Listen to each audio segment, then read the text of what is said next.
Welcome to Richmond Kickers Weekly. My name is Daryl Grove, and I'm joined by a man who was at City Stadium with me on Saturday. His name is Taylor Rockwell. Hello. Hello. Yes, I was. You were next to me. You were behind me. You were in front of me. I was all over the place. You moved around. Moving around. You were moving around. Mm-hmm. Much like Lansing Ignites forwards. That is accurate. There we go. Nice segue. So the game finished in a 3-2 defeat for Richmond Kickers in their home opener. Good crowd. 5,900. Absolutely. And it could have been a lot worse because it was 2-0 at half-time. Mm-hmm. The first couple of goals came in quick succession in the middle of the first half. 3-0 after half-time. And let's be honest, we were worried, right? Yeah, I think that one of the people we were watching with turned and said, "Is it going to be 10-0? Are they going to stop?" It did slightly have that feeling about it, right? Yes. But the Kickers turned it around. They did. A couple of subs from head coach David Bulow, a formation change at half-time, a comeback of sorts, but it didn't get all the way back. Not so much. A comeback that almost got there. Kickers lost 3-2. Indeed. And I really think the major kind of turning point, or not even turning point, but the thing that really caused a big problem for the Kickers, not even the first two goals, because halftime you make the adjustments. I think it was the third one coming so close after halftime when I think they had already made some adjustments and some kind of second half planning. That really throws a wrench into the works because now you've got to come back to 3 instead of just the 2. Because you've kind of fixed the problems, but then just a new problem comes at you. So I think we can talk tactics. We can talk about what the Kickers were doing, what Lansing were doing. We're hoping Kickers fans will, have a better understanding of what the team's doing or trying to do. We're going to get into the goals a little bit. And I also want to touch on just things that are different about watching the Kickers this year. Okay. Right? We'll get into it later. All right, so basically, let's start with the Kickers tactics. Sure. 4-4-2 to start. 4-4-2, right? That wasn't what was listed. A lot of people thought back 3. Yeah. It was a 4-4-2. It was a 4-4-2. It was slightly confusing because Rodriguez would drop in, Maxi Rodriguez would drop in on occasion to make it look like it was a back 3. And then I think sometimes Eckenrode, especially in the first half, was a little bit more aggressive getting forward. Mm-hmm. So then we liked that, right? Yeah, so then it did look like a back 3.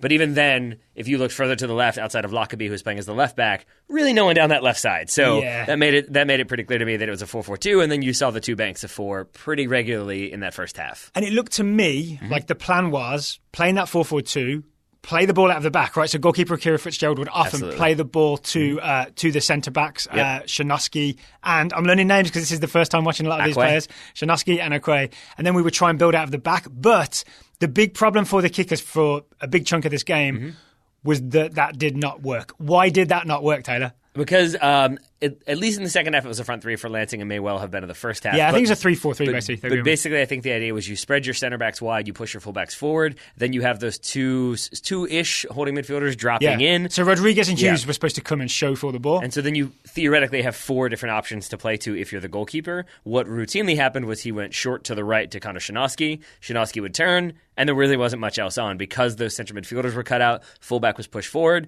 So at least in the first 10 to 15 minutes, it was play short, hold it for a minute, look long. Or play backwards and then go long, and there was no progression through midfield. But it's not because the Kickers are bad at soccer, necessarily.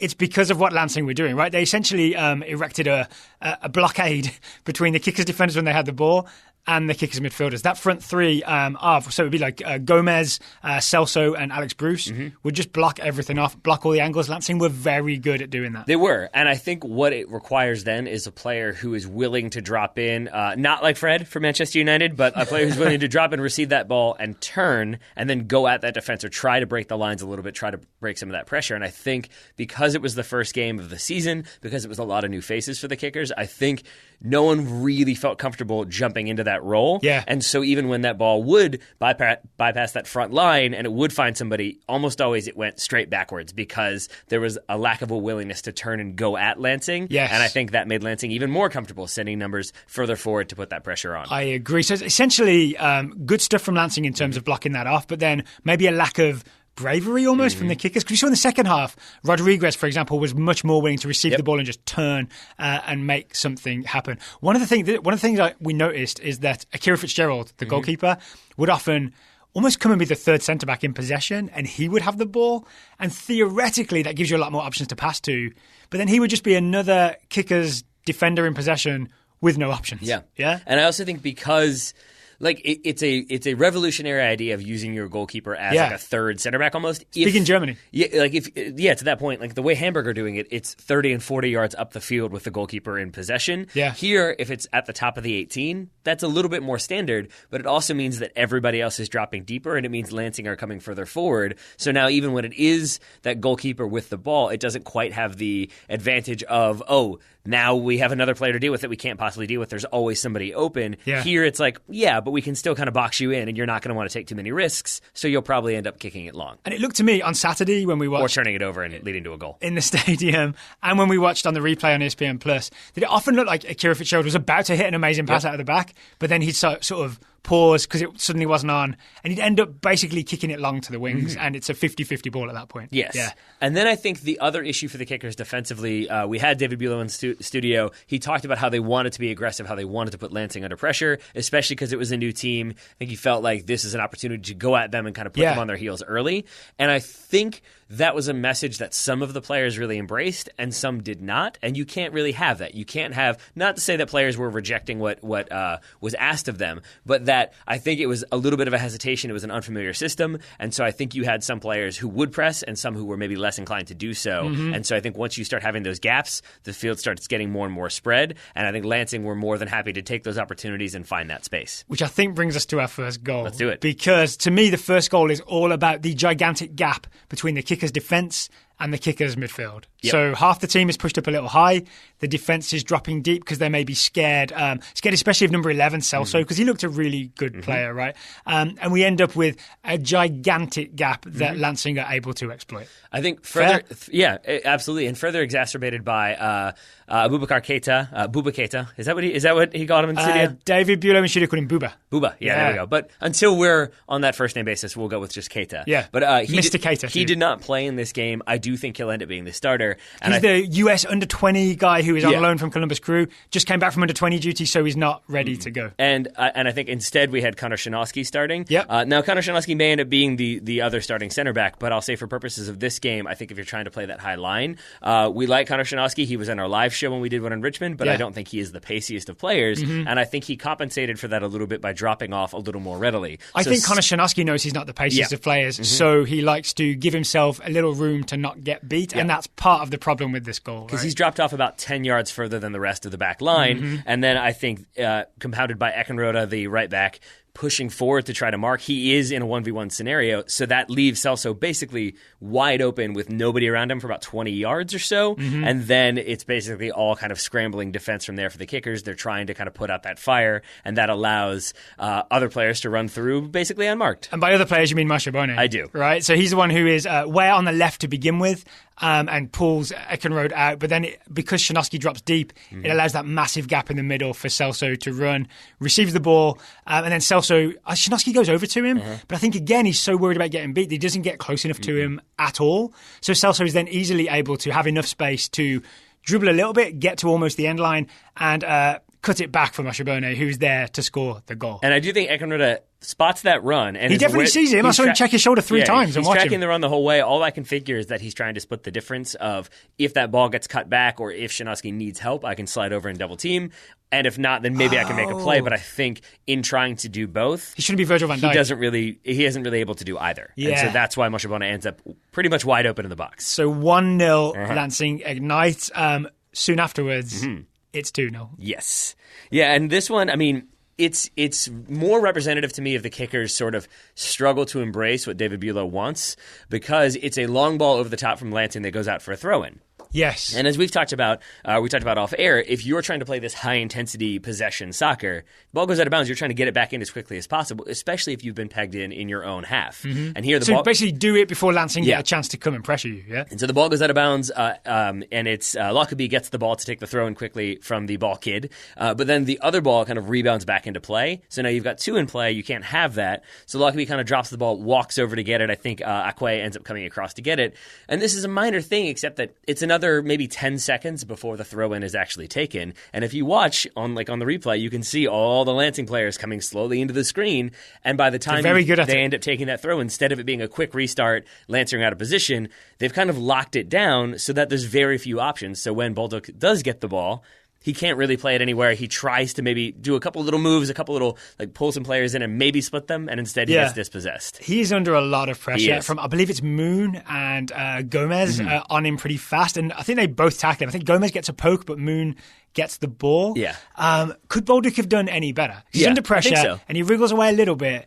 But like, what else? And then if you watch it, I don't think he has many options to pass to, right? He doesn't. He has like the reverse backwards sort of pass to Connor Shinovsky, who is, I think, trying to back away to spread the field a bit, which I think... So he would have been like in the deep right back position almost, yeah. And then maybe he could have just pinged it forward and just hoped, because otherwise you end up getting dispossessed about 20 yards from your own goal, and that's pretty much what happens. So basically maybe just kick it away. Yeah. Yeah. But what happens instead is Moon comes away with the ball. It goes into the box. I want to say it's Bruce that it goes to. Shinovsky comes over to try and get a tackle in. I think he gets half a tackle, essentially. Yep. Sort of like Matt Miazga did for the US. Where pretty much. It's like you got there and honestly you did everything you could, but then unfortunately the ball just pops loose. Yeah, and it is the case that like this turnover, Shinovsky reads it, makes the play. I think it ends up going through his legs after a little bit of that deflection. Yeah.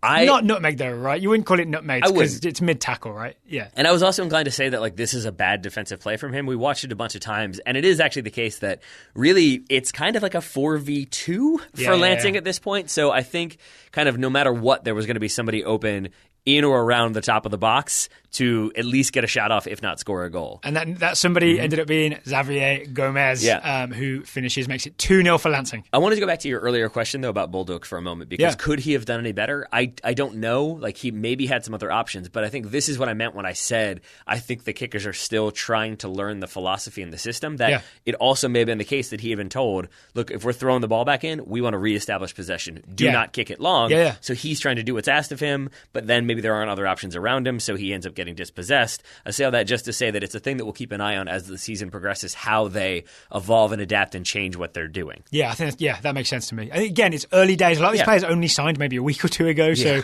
there are some players still learning the system. Okay, we get to halftime. Kickers are 2-0 down. It's not going well. No. David Bulow makes some changes. What are the changes that David Bulow makes at halftime? Not substitutions, but maybe like rearranging the chess pieces a little bit. It's a little bit of some adjustments. He shifts, we think, to more of a 4-2-3-1. Yeah. Joe Gallardo moving from a like support striker number 10. He goes wide. Yeah, he goes wide, right. Yeah, and so I think the idea there being that like you get a little bit more support, you get a little bit more like numbers out wide if you need them, so you're not just trying to play the ball through the middle, and also it gives you 3 central midfielders, so you're not quite as overrun. So it's Amancona, who was playing right mid, comes and joins Hughes and Rodriguez in central midfield. I think it's like Hughes and Rodriguez as a base 2, and then Amancona ahead of them. But I think in theory that gives, when the Kickers have the ball, 3 central midfielders to try and find, instead of the 2 that they couldn't really find either. And I think it works a little bit, but then 2 minutes later, it's 48th minute or so, Lansing have the ball in the back of the net again. Yeah, and because I think and this was the most painful goal for me. I would agree. Yeah. Because we did start to see those moments of Rodriguez, turning under pressure, and we just saw a little bit more willingness to go forward, a little bit more willingness to step out of the back aggressively. Right? Yeah. Exactly, yeah. And so I think you could see the changes being implemented. And then, it's the free kick. It's a handball for Gallardo. Ball pops up. Free kick outside the box. And of all the goals of this one might be the one that I struggle to understand the most. Okay, so it's a free kick that Gomez takes. He floats it to the back post where Koifik gets ahead to it, heads it basically across the front of Akira Fitzgerald and into the far post. But there's a lot of weird things going on here. Yeah. For example, when this free kick starts, if you look at the Kickers' defensive setup, I love knowing if teams are man marking or zone marking or what they're doing. Koifik and I think another attacker at the far post. I think the Kickers would love to know what they were doing as well. They were unmarked. Like, literally no one was marking them, which it can't be a failed man-marking system. It has to be some sort of zonal system, right? And so for those who don't know, zone means essentially you mark the zones. Instead of marking players, you attack the zones, right? So I think if that ball goes to the back post, the goal is don't worry about the men, get to the ball first, right? Maxi Rodriguez is there. And I think what he does is he thinks this ball is going so deep that it's just going to go out of bounds, so he ignores it. which is kind of fine if that's what had happened, right? 'Cause you don't want to head it for no reason and give up a corner kick or something. But I think because he's so focused on zone and attacking the ball and not the men, he hasn't noticed that Koifik has snuck around behind him. And Koifik essentially gets to it on the end line. Yeah. Fair? Is that a fair description of what happened? That's pretty much exactly what happens. It's just watching it again and just seeing, because it's Koifik and somebody else, I forget who for Lansing, at the back post, unmarked. Again, the kickers are very much closer to the far post or the middle of the goal in kind of a line, 5 players thereabouts. And there's just 2 players for Lansing out, not even like outside the box, like waiting to crash or something like that. They're both just sort of like 7 yards behind everybody else, or what's up? And they don't. So yeah, I think you're absolutely right. And it wasn't the first time we'd seen it either. No. I'd seen people free on free kicks because I think the kickers were going to attack. Honestly, this is one of those things where I'd love to ask David Bulow, what is the setup on set pieces for defending them? Because this is what we saw against Lansing. I'd really like to know what's going on. And then I think it's not helped by Akir Fitzgerald. Yes. He is kind of behind the wall, positioned behind the wall, so I don't think he can see it as clearly, but I think he knows it's probably going to the back post. If it's not going to be a shot, it's going to be lofted to the back post. So he slides across and tries to protect that near post. I would argue it doesn't go in the near post, so he does a good job on that. But I think that's the thing, is that I think he protects it too much. He kind of hugs that post. It's similar to what we were talking about with Hugo Lloris, that he's maybe too close to the near post and gives up then more of the goal on the far post. And that's basically what happens here, is just covering that near spot allows a bigger gap on the far post, and that's where the ball ends up going. That's why Koifik gets a goal. Actually, when we watched this live, I didn't think it was Koifik that scored it. I thought it was finished at the far post. But yeah, it's a Koifik goal. Yes. So that's 3-0. Yep. And this is a worry for me going forward. It seems to me Akira Fitzgerald, he's a shortish for a keeper, right? Like 5'11" or so. He is in there for, I assume, reflexes, although we didn't actually see any one-on-one saves, right? And for his skill with his feet. It seems to me he is not in there to be claiming crosses. No. And that might be a potential weakness for the Richmond Kickers. It might be. Now, again, this is something we'll have to keep an eye on as how communication and coordination improves throughout the season once there's more familiarity. But yeah, I'm with you that there's, and I think even later on in the game, there's another free kick where he kind of comes and stops and backs up and then goes again and then stops. And you can't have that. Your goalkeeper has to make that decisive action. Yeah. Otherwise, you run into major obstacles. Major obstacles. AKA goals. Yeah. Yes. Okay, then David Bulow, head coach, makes some changes. Right, he lets it go for another 15 minutes or so.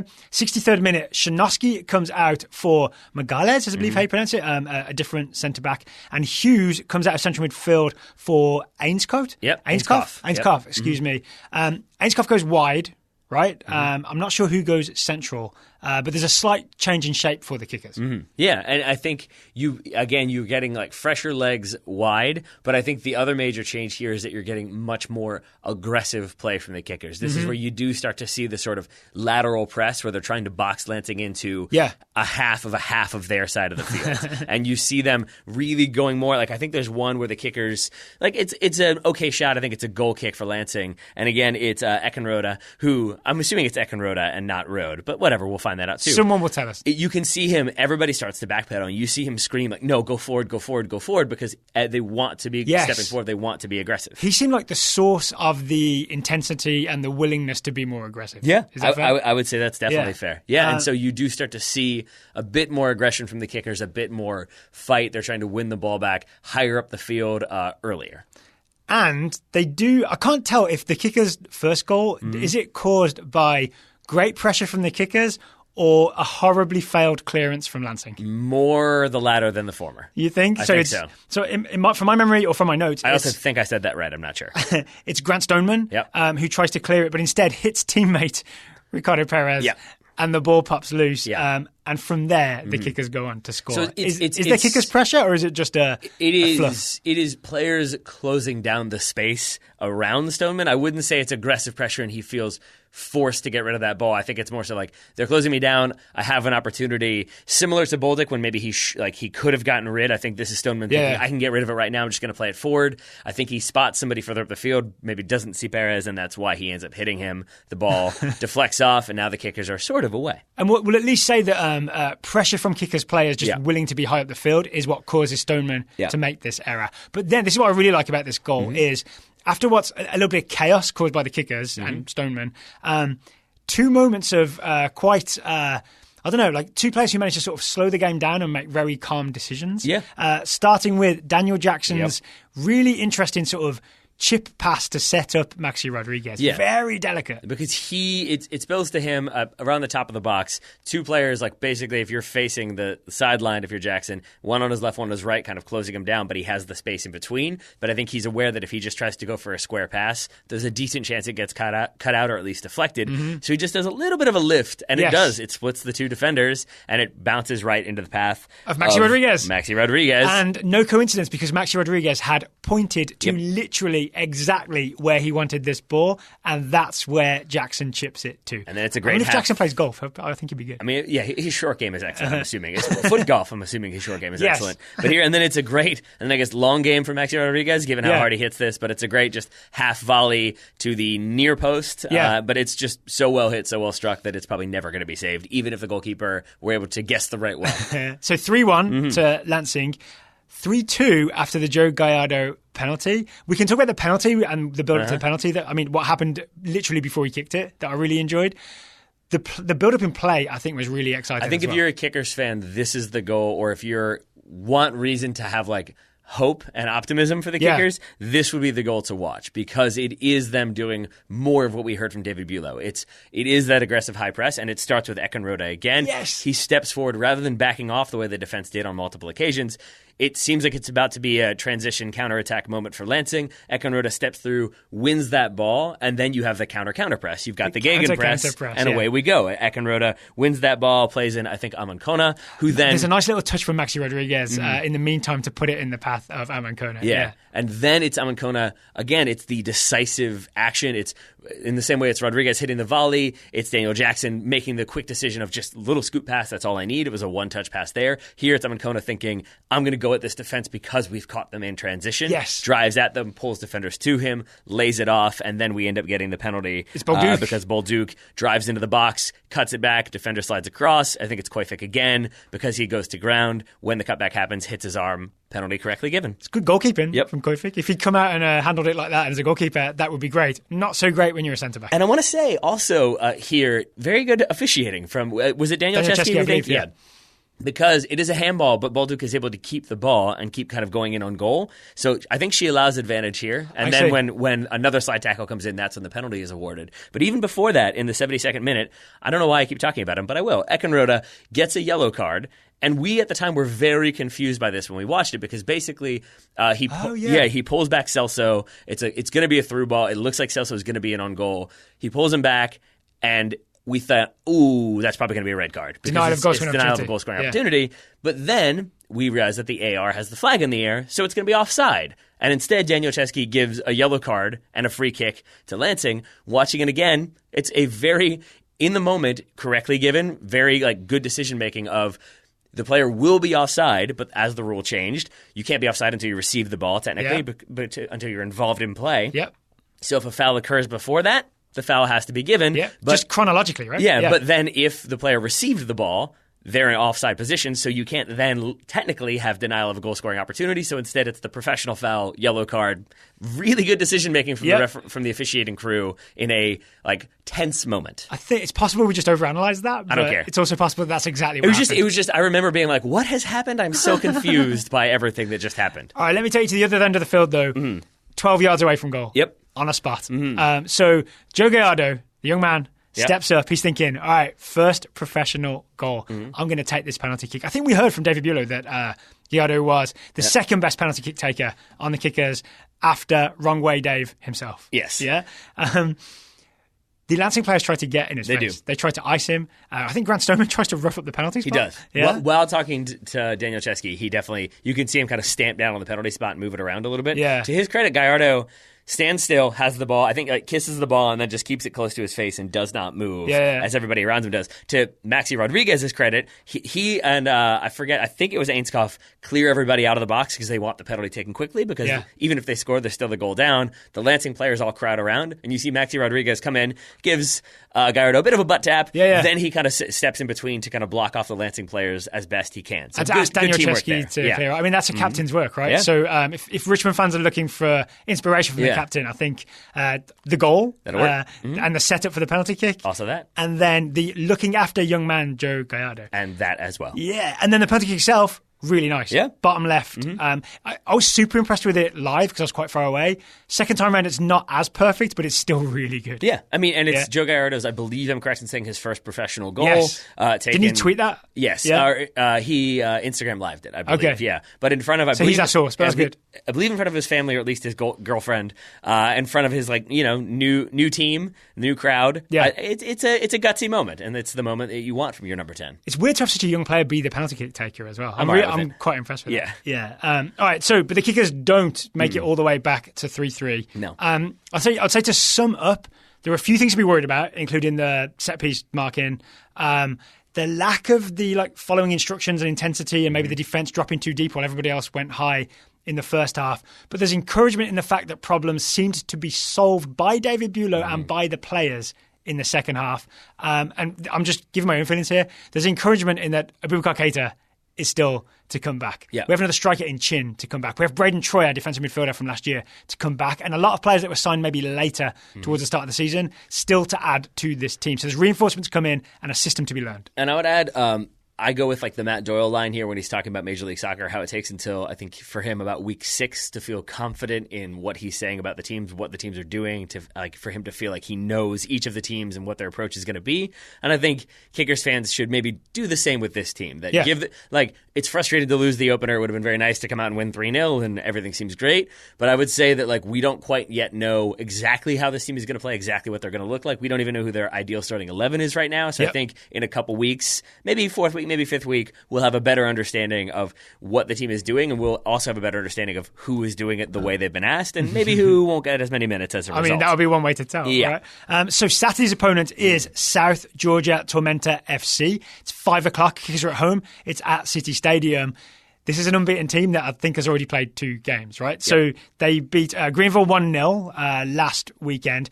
They were playing tonight. They were 3-1 up against Tucson when we started recording. It was the 87th minute. Is that over, Taylor? I don't know because my iPad is closed. But yeah, I'm going to say, it's over. Why not? They won. Let's say barring a stunning comeback from Tucson, that Tormenta are 2-0 when they come to City Stadium on Saturday. So that's going to be a tough challenge for the Richmond Kickers. Yeah, I would say it's going to be a decently tough challenge. Hopefully they've figured some stuff out in the week since we last saw them. And of course, we'll be back next midweek. 3-1 full time. It finished 3-1 full time. Thank you for checking that. Richmond Kickers Weekly will be back next week with a review of that game. For more USL content in the meantime, we're really happy to say that we're not the only USL League One podcast out there. There's also USL League Fun, which is a title I really like. Our friend Ira Jersey is involved. They do a big league-wide... Is it League One Fun or League Fun? I think it's League One Fun. Okay. Maybe. Actually, I don't know. Right. Search both those terms. Right. I should have researched better. My apologies to everybody involved, but it's a really good show that does a good league-wide roundup.